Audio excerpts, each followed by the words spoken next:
Hello साथियों, कैसे हो आप सभी। मैं हरबेंद्र एक बार फिर से आप सभी साथियों का अपने परिवार हर क्लासेस 24 में आपका स्वागत करता हूं। आज बात करेंगे आपके हिंदी के बहुत ही महत्वपूर्ण प्रश्न है जी, जो आपकी यूपीएससी एग्ज़ाम के लिए बहुत ही ज़रूरी प्रश्न है। और यदि आपने अपने इस यूट्यूब चैनल को सब्सक्राइब नहीं किया है तो कृपया सब्सक्राइब जरूर कर लें, क्योंकि यदि आप सब्सक्राइब कर लेंगे तो इसी तरह के महत्वपूर्ण प्रश्नों की लगातार वीडियो मिलती रहेगी। और यदि आपने पिछली वीडियो नहीं देखी है तो इस वीडियो के डिस्क्रिप्शन में प्लेलिस्ट का लिंक दिया गया है, तो वो भी वीडियो ज़रूर देखें। अब बात कर लेते हैं। आपका पहला प्रश्न है, वचन के आधार पर असंगत शब्द युग्म है। ऑप्शन ए विद्यार्थी और विद्यार्थियों, ऑप्शन बी कलम कलमें, ऑप्शन सी गुब्बारा गुब्बारे, ऑप्शन डी मेज मेजें। वचन के आधार पर असंगत शब्द युग्म है। इस प्रश्न का उत्तर क्या होगा? तो इस प्रश्न का जो उत्तर सही होगा वो आपका सही होगा ऑप्शन आपका ए विद्यार्थी और विद्यार्थियों। वचन के आधार पर संगत शब्द कौन सा है? तो विद्यार्थी और विद्यार्थियों। ये क्या है? जैसे आपका यानी असंगत है। किस तरह का है? असंगत है। और आपको बता दें, जैसे जो विद्यार्थियों और विद्यार्थी और विद्यार्थियों का क्या होगा? तो विद्यार्थियों का और विद्यार्थी का ये होगा विद्यार्थीगण। क्या होगा? विद्यार्थीगण सही होगा। किसका? तो जो आपके यानी विद्यार्थी हैं उसका बहुवचन क्या होगा? तो विद्यार्थीगण होगा। अगला प्रश्न है प्रश्न नंबर 2। सदा एक वचन में प्रयुक्त होने वाले शब्दों को चुनिए। प्राण बाल, ऑप्शन बी चर्चा जनता, ऑप्शन सी होश लोग, ऑप्शन डी हस्ताक्षर और जनता। इस प्रश्न का उत्तर बताएं। इस प्रश्न का उत्तर क्या होगा? बी चर्चा और जनता। क्या सीगा? चर्चा और जनता क्या है? हमेशा यानी एक वचन में चुने जाते हैं। किसमें? एक वचन में प्रयुक्त यानी किए जाते हैं ये शब्द चर्चा और जनता। एक वचन में जो प्रयोग किए जाते हैं वो आपके हैं चर्चा, जनता, वर्षा, उसके अलावा आपका है सूरज,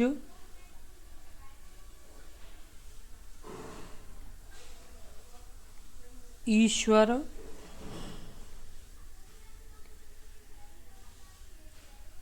पृथ्वी, प्रजा। ये सभी क्या है? तो एक वचन में आते हैं। अगला प्रश्न प्रश्न नंबर 3। भारतीय शब्द का बहुवचन है भारतीयों। ऑप्शन ए भारतीयों, ऑप्शन बी और ऑप्शन सी आपका भारतीयों, ऑप्शन डी आपका तो भारतीयों। इस प्रश्न का उत्तर बताएं। इस प्रश्न का उत्तर क्या होगा? तो इस प्रश्न का सही होगा वो आपका सही होगा आपका ऑप्शन ए भारतीयों। क्या होगा? भारतीयों। ये आपका भारतीय शब्द का बहुवचन होता है। किसका होता है? भारतीयों। ये आपका भारतीय शब्द का क्या होगा? बहुवचन होगा। और ये भारतीयों या भारतीयों इस तरह के ये शब्द हैं, ये क्या है? तीनों गलत हैं और भारतीयों ये सही है। अगला प्रश्न प्रश्न नंबर 4। निम्नलिखित में से समिति शब्द का बहुवचन क्या होगा? ऑप्शन ए समितियां, ऑप्शन बी समितियों या ऑप्शन सी समितियां, ऑप्शन डी समितियों। इस प्रश्न का उत्तर बताएं। इस प्रश्न का उत्तर क्या होगा? इस प्रश्न का उत्तर कमेंट बॉक्स में लिखें। इस प्रश्न का उत्तर क्या होगा? सही होगा ऑप्शन आपका ए समितियां। निम्नलिखित में से समिति शब्द का बहुवचन क्या होगा? तो समितियां। ये आपका सही होगा। क्या होगा? ऑप्शन आपका ए सही होगा, क्योंकि जो और भी शब्द हैं समितियां या ऑप्शन आपका ये सी है समितियां, ऑप्शन आपका ये डी है समितियां। इस प्रश्न का जो उत्तर सही होगा वो आपका कौन सा सही होगा? तो आपका सही होगा समितियां। ये आपका सही होगा। अगला प्रश्न प्रश्न नंबर 5। दिए गए विकल्पों में से कौन सा बहुवचन गुण वर्ग भाव वाला बहुवचन है? ऑप्शन बहुएं, ऑप्शन बी आंखें, ऑप्शन सी जातियां, ऑप्शन डी सुधीजन। इस प्रश्न का उत्तर बताएं। इस प्रश्न का उत्तर क्या होगा? इस प्रश्न का जो उत्तर होगा वो आपका सही होगा ऑप्शन डी सुधीजन। दिए गए विकल्प में कौन सा बहुवचन गुण वर्ग भाव वाला बहुवचन है? तो सुधीजन है। क्या है? सुधीजन। बाद वाले शब्द जैसे आंखें, उसके अलावा आपका जातियाँ, उसके अलावा बहुएं, ये क्या है? ये आपका भाव वाला नहीं है। सुधीजन ये एक क्या है, आपका भाव वाला है। तो ये आपके जो जैसे एक चीज़ और ध्यान रखें, जैसे जो वचन है, क्या है, वचन। तो वचन यानी कितने प्रकार के होते हैं, एक वचन, एक वचन और बहुवचन। कितने प्रकार के, एक वचन और बहुवचन, दो प्रकार के होते हैं। कितने प्रकार के, दो प्रकार के ये होते हैं। अगला प्रश्न है प्रश्न नंबर 6, हिंदी में कितने वचन होते हैं। Option A 3, option B 5, option C 2, option D 4। इस प्रश्न का उत्तर बताएं। इस प्रश्न का उत्तर क्या होगा। इस प्रश्न का जो उत्तर होगा वो आपका सही होगा, ऑप्शन सी 2। हिंदी में कितने प्रकार के जैसे वचन होते हैं, तो दो प्रकार के वचन होते हैं। और इसकी जो जैसे डेफिनेशन वो ये है, संज्ञा के जिस रूप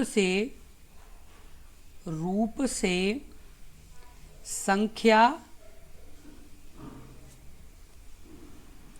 का बोध हो, संख्या का बोध हो, उसे वचन कहते हैं। उसे वचन कहते हैं। क्या कहते हैं, वचन कहते हैं। और ये वचन है, ये कितने प्रकार के हैं, तो दो प्रकार के, दो प्रकार। पहला है आपका एक वचन और दूसरा है आपका बहुवचन। तो ये कितने प्रकार के, दो प्रकार के। संज्ञा के जिस रूप से संख्या का बोध हो उसे वचन कहते हैं। और ये कितने प्रकार के, दो प्रकार के होते हैं, एक वचन और बहुवचन। ये कितने प्रकार के, दो प्रकार के होते हैं। एक वचन और बहुवचन, ये दो प्रकार के होते हैं। अगला प्रश्न है प्रश्न नंबर 7, दिए गए शब्द में वचन कीजिए। जैसे चाय, त्रिवचन, ऑप्शन ए, ऑप्शन बी बहुवचन, ऑप्शन सी एक वचन या ऑप्शन डी द्विवचन। इस प्रश्न का उत्तर बताएं। इस प्रश्न का उत्तर क्या होगा, उत्तर होगा वो आपका सही होगा, ऑप्शन सी एक वचन। यानी चाय है वो किस तरह का यानी वचन है, तो एक वचन है। क्या है, एक वचन है। और आपको बता दें, संज्ञा या सर्वनाम, संज्ञा या सर्वनाम के जिस रूप से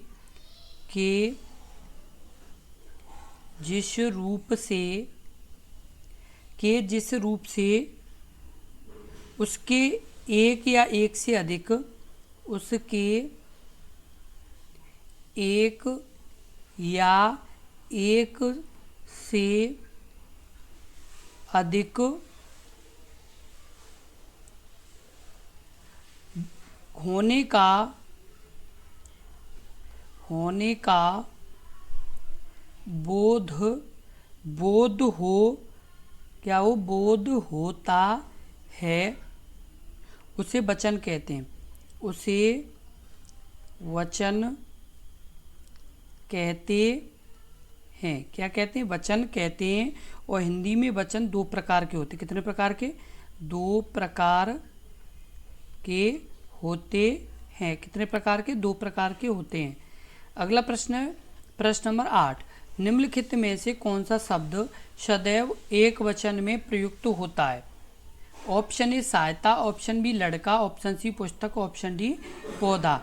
इस प्रश्न का उत्तर बताएं। इस प्रश्न का उत्तर क्या होगा। प्रश्न का जो उत्तर सही होगा वो आपका सही होगा, ऑप्शन ए सहायता। निम्नलिखित में से कौन सा सदैव यानी शब्द सदैव एक वचन प्रयुक्त होता है, तो सहायता हमेशा एक वचन में प्रयुक्त होता है। किसमें होता है, एक वचन में प्रयुक्त होता है। और लड़का, पुस्तक, पौधा ये जरूरी नहीं है कि एक वचन में ही प्रयोग हो, ये बहुवचन में भी प्रयोग हो सकते हैं। अगला प्रश्न है प्रश्न नंबर 9, बिंदु का बहुवचन क्या है। ऑप्शन ए बिंदुसारा, ऑप्शन बी बिंदुए, ऑप्शन सी बिंदु, ऑप्शन डी बिंदुएं। इस प्रश्न का उत्तर बताएं। इस प्रश्न का उत्तर क्या होगा, आपका सही होगा ऑप्शन सी बिंदु। बिंदु का बहुवचन क्या होता है, तो बिंदु ही होता है। जैसे क्या होता है, बिंदु ही होता है। और ये जो बिंदुसारा, बिंदुए और बिंदुएं ये क्या है, त्रिपुर यानी ये क्या है, गलत है। क्या है, गलत है। और ये जो बिंदु है वो आपका क्या है, ये बहुवचन है। अगला प्रश्न है प्रश्न नंबर 10, निम्नलिखित में से कौन सा शब्द एक वचन है? ऑप्शन ए आंसू, ऑप्शन बी आकाश, ऑप्शन सी प्राण, ऑप्शन डी दर्शन। इस प्रश्न का उत्तर बताएं। इस प्रश्न का उत्तर क्या होगा? इस प्रश्न का जो उत्तर होगा वो आपका सही होगा ऑप्शन बी आकाश। निम्नलिखित में से कौन सा शब्द एक वचन है? तो आकाश क्या है? एक वचन है। आंसू, प्राण, दर्शन ये क्या है? तो ये बहुवचन है। क्या है? ये बहुवचन है। और आकाश क्या है? तो एक वचन है। क्या है? एक वचन है और ये बहुवचन है। इसी तरह के बहुत ही महत्वपूर्ण प्रश्नों की लगातार वीडियो देखने के लिए अपने इस YouTube चैनल को जरूर सब्सक्राइब कर लें, क्योंकि यदि आप सब्सक्राइब कर लेंगे तो इसी तरह के बहुत ही महत्वपूर्ण प्रश्नों की लगातार वीडियो आपको मिलती रहेगी, जो आपकी UPSI एग्जाम के लिए बहुत ही इम्पोर्टेंट प्रश्न है।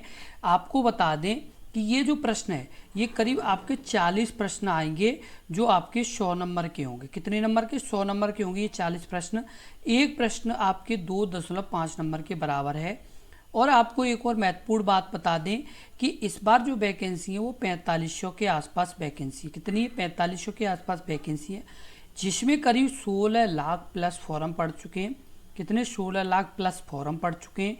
जो पिछली बार पड़े थे वो केवल 12 लाख पड़े थे, और वैकेंसी भी आई थी वो 9500 प्लस थी। कितनी? 9500 प्लस थी। इस बार 4500 केवल वैकेंसी के, और उसमें 16 लाख प्लस फॉर्म पड़ गए, जो आपके करीब करीब 4 लाख प्लस फॉर्म है। कितने? 4 लाख प्लस इस बार फॉर्म पड़े हुए हैं। तो इस चीज़ से आप अनुमान लगा सकते हैं कि आपकी कट ऑफ कितनी जाने वाली है। पिछली बार 12 लाख जो फॉर्म पड़े थे उसकी अपेक्षा ज़्यादा ही मेरिट रहने वाली है, क्योंकि ये जो 4 लाख फॉर्म पड़े ये आपके पड़े जो 3 वर्ष की आयु में छूट दी गई है। 3 वर्ष की जो आयु में छूट दी गई है, इसके कारण ये 4 लाख प्लस फॉर्म पड़ गए हैं। तो इस चीज़ का आप जरूर ध्यान रखें और उसी हिसाब से तैयारी करें, क्योंकि आपके ये जो 40 प्रश्न हैं, इन 40 में ये जो 100 नंबर है, आप बहुत ही आसानी से कम से कम 95 या 95 से ज़्यादा नंबर ला सकते हो इसमें 100 में। यानी 100 जो प्रश्न, यानी 100 नंबर का जो ये है, इसमें जो 40 प्रश्न है वो करीब करीब आप 38 से यानी 40 तक आप सही कर सकते हो, यदि अच्छे से तैयारी करोगे। तो आप तैयारी जब करोगे तभी अच्छे नंबर आ पाएंगे। इसलिए तैयारी आपकी A1 होनी चाहिए, जिससे आपका एक अच्छा स्कोर बन सके। और ये आपके यानी अपने इस यूट्यूब चैनल पर आप लगातार जुड़े रहें। इस पर बिल्कुल सही और सटीक जानकारी दी जा रही है, जो आपके UPSI एग्ज़ाम के लिए बहुत ही महत्वपूर्ण है, क्योंकि अब आपके पास ज़्यादा से ज़्यादा 3 महीने के आसपास का समय है, और 3 महीने में अच्छा स्कोर करना है तो आपको तैयारी अच्छे से करनी पड़ेगी, क्योंकि 3 महीने में यदि अच्छा स्कोर करना है तो मेहनत भी ज़्यादा करनी पड़ेगी। इसलिए आप लगातार जुड़े रहिए। आपको इस पर सभी सब्जेक्ट की लगातार वीडियो मिल रही हैं, तो आप अच्छे से अपनी तैयारी करते रहिए और अपने यानी एग्ज़ाम को अच्छे नंबरों से क्लियर कीजिए। और यदि आपने अभी तक अपने इस यूट्यूब चैनल को सब्सक्राइब नहीं किया है तो कृपया सब्सक्राइब जरूर कर लें, क्योंकि यदि आप सब्सक्राइब कर लेंगे तो इसी तरह के महत्वपूर्ण प्रश्नों की लगातार वीडियो मिलती रहेगी। और साथ के साथ UPSI से संबंधित कोई भी अपडेट होगी तो आपको सबसे पहले अपने इस YouTube चैनल पर मिलेगी। इसलिए ज़रूर सब्सक्राइब कर लें और इस वीडियो को ज़्यादा से ज़्यादा शेयर करें, विद्यार्थियों को इस वीडियो के बारे में जानकारी हो सके और वो भी अपने इस YouTube चैनल से जुड़ सकें। इसलिए इस वीडियो ज़्यादा से ज़्यादा शेयर करें। धन्यवाद।